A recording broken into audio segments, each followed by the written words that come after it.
કરી આવો, 4 ધામની યાત્રા કરી આવો, બધુંય બરોબર. પણ જોજો ક્યાંય ધામમાં જતા હોય તો ચપ્પલ ને બધું બહાર કાઢીને જવાય મંદિરમાં, ધામમાં, એ તો ખબર છે.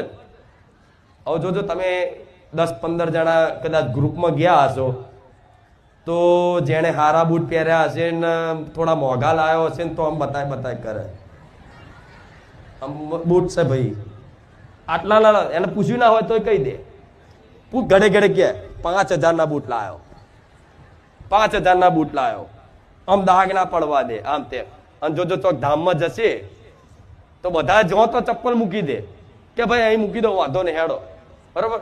પણ એનો જીવ એ બૂટમાં હશે ને કે મોંઘા લાવ્યો છું હું, તો મારા જેવી માતા હોય ને એ શું કરે, એ જ બૂટ ચોરાઈ નાખું લેતા, કોઈના નહીં જાય, એના જ જતા રહેશે.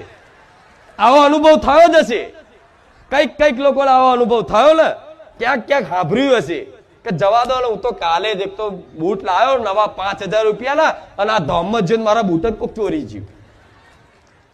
હું જ માતા આવું, લે મારા પગમાં ના આવી રહેતો તો પહેર લઉં.